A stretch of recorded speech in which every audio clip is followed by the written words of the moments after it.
subscribe my channel. ಎಲ್ಲರಿಗೂ ನಮಸ್ಕಾರಗಳು. ಇಂದಿನ ವಿಡಿಯೋದಲ್ಲಿ ನಾವು 7ನೇ ತರಗತಿಯ ಗಣಿತ ವಿಷಯದ ಭಾಗ 2ರಲ್ಲಿನ 12ನೇ ಅಧ್ಯಾಯವಾದ ಸಮಮಿತಿ ಎಂಬ ಅಧ್ಯಾಯದಲ್ಲಿ ಅಭ್ಯಾಸ 12.2ರಲ್ಲಿ ಬರ್ತಕ್ಕಂತಹ ಎಲ್ಲಾ ಲೆಕ್ಕಗಳನ್ನು ತಿಳಿಯೋಣ ಮಕ್ಕಳೇ. ಪ್ರಶ್ನೆ 1. ಮುಂದಿನ ಯಾವ ಚಿತ್ರಗಳಲ್ಲಿ ಪರಿಭ್ರಮಣ ಸಮಮಿತಿಯ ಕ್ರಮ 1ಕ್ಕಿಂತ ಹೆಚ್ಚಾಗಿದೆ ಅಂತ ಪ್ರಶ್ನೆ ಕೇಳಿದ್ದಾರೆ. ಪರಿಭ್ರಮಣೆ ಅಂದ್ರೆ ಸುತ್ತೋದು ಮಕ್ಕಳೇ. ಪರಿಭ್ರಮಣೆಯು ಪ್ರದಕ್ಷಿಣಾಕಾರವಾಗಿ ಆಗ್ಬೋದು ಅಥವಾ ಅಪ್ರದಕ್ಷಿಣಾಕಾರವಾಗಿ ಆಗ್ಬೋದು. ಪ್ರದಕ್ಷಿಣಾಕಾರವಾಗಿ ಅಂದ್ರೆ ಗಡಿಯಾರದ ಮುಳ್ಳು ಸುತ್ತುತ್ತಲ್ವಾ, ಅದಕ್ಕೆ ಪ್ರದಕ್ಷಿಣಾಕಾರವಾಗಿ ಅಂತ ಹೇಳ್ತೀವಿ. ಅಪ್ರದಕ್ಷಿಣಾಕಾರವಾಗಿ ಅಂದ್ರೆ ಈ ರೀತಿ ಉಲ್ಟಾ ಮಕ್ಕಳೇ. ಈ ರೀತಿಯಲ್ಲಿದ್ದನ್ನ ಪೂರ್ಣವಾಗಿ ಈ ರೀತಿ ಸುತ್ತ ಬರೋದಕ್ಕೆ ನಾವು ಪೂರ್ಣ ಪರಿಭ್ರಮಣೆ ಅಂತ ಹೇಳ್ತೀವಿ. ಅದು 360 ಡಿಗ್ರಿ ಆಗುತ್ತೆ ಮಕ್ಕಳೇ. ಅರ್ಧ ಸುತ್ತಿದ್ರೆ 180 ಡಿಗ್ರಿ ಆಗುತ್ತೆ. ಅದೇ ರೀತಿಯಲ್ಲಿ ಕಾಲು ಭಾಗ ಸುತ್ತಿದ್ರೆ 90 ಡಿಗ್ರಿ ಆಗುತ್ತೆ ಮಕ್ಕಳೇ. ಮುಕ್ಕಾಲು ಭಾಗ ಸುತ್ತಿದ್ರೆ 270 ಡಿಗ್ರಿ ಆಗುತ್ತೆ. ಪುನಃ ನಾವು ಈ ರೀತಿ ಪ್ರದಕ್ಷಿಣಾಕಾರವಾಗಿ ಅಥವಾ ಅಪ್ರದಕ್ಷಿಣಾಕಾರವಾಗಿ ಸುತ್ತಿದ ನಂತರ ಅದರಿದ್ದಂತೆಯೇ ಬಂದ್ರೆ ಅದನ್ನ ಪರಿಭ್ರಮಣ ಸಮಮಿತಿ ಹೊಂದಿದೆ ಅಂತ ಹೇಳ್ತೀವಿ ಮಕ್ಕಳೇ. ಯಾವುದೇ ಒಂದು ವಸ್ತು ಎಷ್ಟು ಬಾರಿ ಮೊದಲಿದ್ದಂತೆಯೇ ಕಾಣಿಸ್ತದೆಯೋ ಅದನ್ನ ಪರಿಭ್ರಮಣ ಸಮಮಿತಿಯ ಕ್ರಮ ಅಂತ ಹೇಳ್ತೀವಿ. ಈ ಎ ಚಿತ್ರ ಇದೆ ಅಲ್ವಾ ಮಕ್ಕಳೇ, ಅದೇ ರೀತಿ ಇದೆ ಅಲ್ವಾ ಈ ಚಿತ್ರ. ಇದನ್ನು ನಾವು ತಿರುಗಿಸೋಣ ಮಕ್ಕಳೇ. 90 ಡಿಗ್ರಿಯಲ್ಲಿ ತಿರುಗಿಸಿದಾಗ ಅದೇ ರೀತಿಯ ಚಿತ್ರ ಬರುತ್ತೆ. ನಂತರ 180 ಡಿಗ್ರಿಯಲ್ಲಿ ತಿರುಗಿಸಿದಾಗೂ ಸಹ ಅದೇ ರೀತಿಯ ಚಿತ್ರವನ್ನು ನೋಡಬಹುದು. ನಂತರದಲ್ಲಿ 270 ಡಿಗ್ರಿಯಲ್ಲಿ ತಿರುಗಿಸಿದಾಗೂ ಸಹ ಅದೇ ರೀತಿಯ ಚಿತ್ರವನ್ನು ನಾವು ನೋಡ್ತೀವಿ. ನಂತರ 360 ಡಿಗ್ರಿಯಲ್ಲಿ ತಿರುಗಿಸಿದಾಗೂ ಸಹ ಸೇಮ್ ಚಿತ್ರವನ್ನೇ ನೋಡ್ತೀವಿ ಮಕ್ಕಳೇ. ಹಾಗಾದರೆ ಇದು ಪರಿಭ್ರಮಣ ಸಮಮಿತಿ ಹೊಂದಿದೆ ಮಕ್ಕಳೇ. ಪರಿಭ್ರಮಣ ಸಮಿತಿಯ ಕ್ರಮ 1ಕ್ಕಿಂತ ಹೆಚ್ಚಿಗೆ ಇದೆ ಮಕ್ಕಳೇ. ನಾವು 4 ಬಾರಿ ಪರಿಭ್ರಮಣವನ್ನು ನೋಡ್ತೀವಿ ಅಲ್ವಾ ಮಕ್ಕಳೇ. ಬಿ ಚಿತ್ರವನ್ನು ಗಮನಿಸಿ. ಈ ಚಿತ್ರಗಳಲ್ಲಿ ಪರಿಭ್ರಮಣ ಸಮಮಿತಿಯ ಕ್ರಮ ಒಂದಿದೆನೋ ಅಥವಾ 1ಕ್ಕಿಂತ ಹೆಚ್ಚಿಗೆ ಇದೆನಂತ ಗಮನಿಸಿ.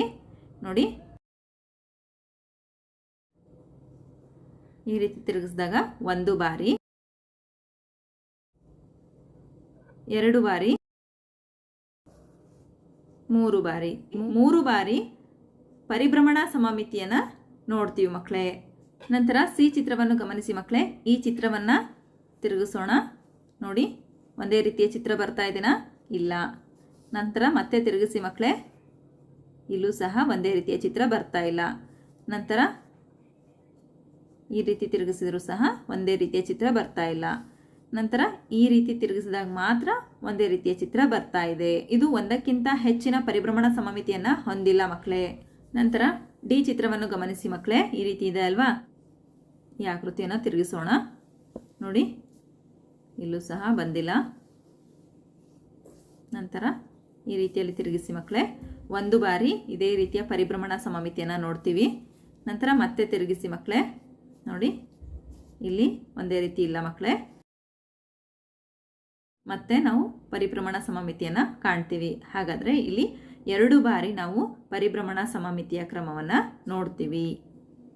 ಚಿತ್ರವನ್ನು ಗಮನಿಸಿ ಮಕ್ಕಳೇ. ಇದು ಎಷ್ಟು ಬಾರಿ ಪರಿಭ್ರಮಣ ಸಮಮಿತಿಯನ್ನು ಹೊಂದಿದೆ ಅಂತ ನೋಡಿ. 360 ಡಿಗ್ರಿಯಲ್ಲಿ ನಾವು ತಿರುಗಿಸಿ ನೋಡಬೇಕು. ಮೊದಲು ನೋಡಿ, 1 ಬಾರಿ ಬಂದಿದೆ ಮಕ್ಕಳೇ, 2 ಬಾರಿ, ನಂತರ 3 ಬಾರಿ. ನೋಡಿ ಮಕ್ಕಳೇ, ಈ ಚಿತ್ರವು 3 ಬಾರಿ ಪರಿಭ್ರಮಣ ಸಮಮಿತಿಯನ್ನು ಹೊಂದಿದೆ. ನಂತರ ಎಫ್ ಚಿತ್ರವನ್ನು ಗಮನಿಸಿ ಮಕ್ಕಳೇ. ನೋಡಿ, 1 ಬಾರಿ, 2 ಬಾರಿ, 3 ಬಾರಿ, ನಂತರ 4 ಬಾರಿ.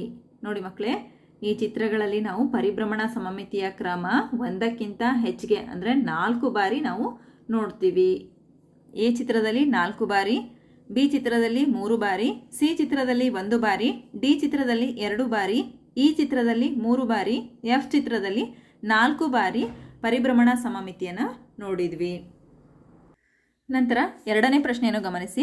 ಪರಿಭ್ರಮಣ ಸಮಮಿತಿಯ ಕ್ರಮವನ್ನು ಬರೆಯಿರಿ ಅಂತ ಕೊಟ್ಟಿದ್ದಾರೆ. ಒಂದು ಚಿತ್ರವನ್ನು ಪೂರ್ಣವಾಗಿ ತಿರುಗಿಸಿದಾಗ ಎಷ್ಟು ಬಾರಿ ಒಂದೇ ರೀತಿ ಕಾಣ್ತವೆ ಅಂತ ನೀವು ನೋಡಿದ್ರಲ್ವಾ, ಅದೇ ರೀತಿಯಲ್ಲಿ ಇದು ಸಹ ಮಕ್ಕಳೇ. ಎ ಚಿತ್ರವನ್ನು ಗಮನಿಸಿ. ನೋಡಿ, ಈ ರೀತಿ ಇದೆ ಅಲ್ವಾ. ನೋಡಿ ಮಕ್ಕಳೇ, ಗುರುತು ಸಿಗಲಿ ಅಂತ ನಾನು ಇಲ್ಲಿ ಒಂದು ಮಾರ್ಕನ್ನು ಮಾಡ್ಕೊಂಡಿದ್ದೀನಿ. ತಿರುಗಿಸಿ ಮಕ್ಕಳೇ, 90 ಡಿಗ್ರಿಯಲ್ಲಿ ತಿರುಗಿಸಿ ಮಕ್ಕಳೇ, ಒಂದೇ ರೀತಿಯ ಚಿತ್ರ ಬಂದಿಲ್ಲ. ನಂತರ ಮತ್ತೆ 180 ಡಿಗ್ರಿಯಲ್ಲಿ ತಿರುಗಿಸಿ ಮಕ್ಕಳೇ, ನೋಡಿ ಇದೇ ರೀತಿಯ ಚಿತ್ರ ಬಂದಿದೆ ಮಕ್ಕಳೇ. ನಂತರ ಮತ್ತೆ 270 ಡಿಗ್ರಿಯಲ್ಲಿ ತಿರುಗಿಸಿದಾಗ ಇದೇ ರೀತಿಯ ಚಿತ್ರವನ್ನು ನೋಡೋದಕ್ಕೆ ಆಗಲ್ಲ ಮಕ್ಕಳೇ. ನಂತರ ಪುನಃ 360 ಡಿಗ್ರಿನಲ್ಲಿ ಚಿತ್ರವನ್ನು ತಿರುಗಿಸಿದಾಗ ಮತ್ತೆ ಇದೇ ಚಿತ್ರವನ್ನು ನೋಡ್ತೀವಿ. ಹಾಗಾದರೆ ಇಲ್ಲಿ ಎಷ್ಟು ಬಾರಿ ನಾವು ಪರಿಭ್ರಮಣ ಸಮಮಿತಿಯನ್ನು ನೋಡಿದ್ವಿ ಮಕ್ಕಳೇ?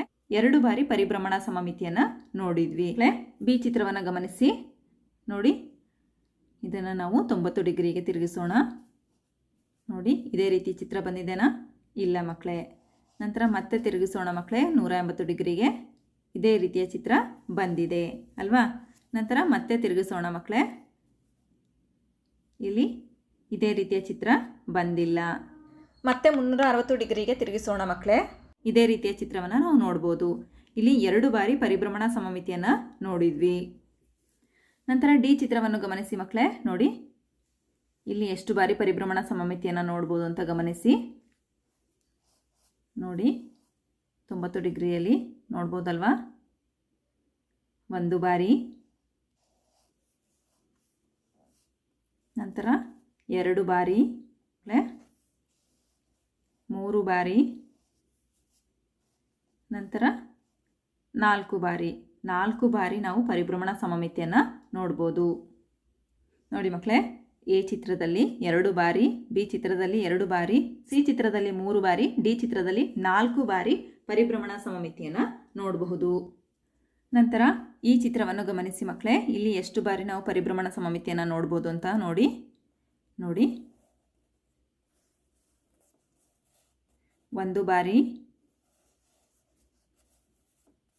2 ಬಾರಿ, 3 ಬಾರಿ, 4 ಬಾರಿ. 4 ಬಾರಿ ನಾವು ಪರಿಭ್ರಮಣ ಸಮಮಿತಿಯನ್ನು ನೋಡಬಹುದು. ಎಫ್ ಚಿತ್ರವನ್ನು ಗಮನಿಸಿ ಮಕ್ಕಳೇ. ನೋಡಿ 1 ಬಾರಿ, ನಂತರ 2 ಬಾರಿ, 3 ಬಾರಿ,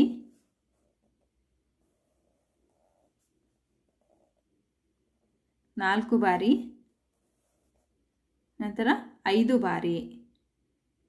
5 ಬಾರಿ ನಾವು ಪರಿಭ್ರಮಣ ಸಮಮಿತಿಯನ್ನು ನೋಡ್ತೀವಿ ಮಕ್ಕಳೇ. ಜಿ ಚಿತ್ರವನ್ನು ಗಮನಿಸೋಣ. ಇಲ್ಲಿ ಎಷ್ಟು ಪರಿಭ್ರಮಣ ಸಮಮಿತಿ ಬರುತ್ತೆ ಅಂತ ಗಮನಿಸಿ. ನೋಡಿ 1 ಬಾರಿ, 2 ಬಾರಿ, 3 ಬಾರಿ, 4 ಬಾರಿ, 5 ಬಾರಿ, ನಂತರ 6 ಬಾರಿ. ನೋಡಿ ಇಲ್ಲಿ 6 ಬಾರಿ ಪರಿಭ್ರಮಣ ಸಮಮಿತಿಯನ್ನು ನೋಡ್ತೀವಿ. ನಂತರ ಹೆಚ್ ಚಿತ್ರವನ್ನು ಗಮನಿಸಿ ಮಕ್ಕಳೇ. ಇಲ್ಲಿ ಎಷ್ಟು ಬಾರಿ ನಾವು ಪರಿಭ್ರಮಣ ಸಮಮಿತಿಯನ್ನು ನೋಡ್ತೀವಿ ನೋಡಿ. 1 ಬಾರಿ, ನಂತರ 2 ಬಾರಿ, 3 ಬಾರಿ. ನಾವಿಲ್ಲಿ 3 ಬಾರಿ ಪರಿಭ್ರಮಣ ಸಮಮಿತಿಯನ್ನು ನೋಡ್ತೀವಿ. ಈ ಚಿತ್ರದಲ್ಲಿ 4 ಬಾರಿ, ಎಫ್ ಚಿತ್ರದಲ್ಲಿ 5 ಬಾರಿ, ಜಿ ಚಿತ್ರದಲ್ಲಿ 6 ಬಾರಿ, ಹೆಚ್ ಚಿತ್ರದಲ್ಲಿ 3 ಬಾರಿ ಪರಿಭ್ರಮಣ ಸಮಮಿತಿಯನ್ನು ನೋಡ್ತೀವಿ ಮಕ್ಕಳೇ. ನೀವು ಈ ಎಲ್ಲ ಚಿತ್ರಗಳನ್ನು ಬಿಡಿಸ್ಬಿಟ್ಟು ಅವುಗಳು ಎಷ್ಟು ಬಾರಿ ಪರಿಭ್ರಮಣ ಸಮಮಿತಿಯನ್ನು ಹೊಂದಿವೆ ಅಂತಂದು ಬರಿಬೇಕು ಮಕ್ಕಳೇ. ಹಾಗಾದರೆ ಈ ಅಭ್ಯಾಸದಲ್ಲಿ ಬರ್ತಕ್ಕಂತಹ ಎಲ್ಲ ಲೆಕ್ಕಗಳು ನಿಮಗೆ ಅರ್ಥ ಆಗಿದೆ ಅಂತ ನಾನು ಭಾವಿಸ್ತಾ ಇದ್ದೀನಿ. ಧನ್ಯವಾದಗಳು. ನಮ್ಮ ವಿಡಿಯೋ ಇಷ್ಟವಾದಲ್ಲಿ ಪ್ಲೀಸ್ ಸಬ್ಸ್ಕ್ರೈಬ್ ಮಾಡಿ, ಲೈಕ್ ಮಾಡಿ, ಶೇರ್ ಮಾಡಿ, ಪ್ರೋತ್ಸಾಹಿಸಿ.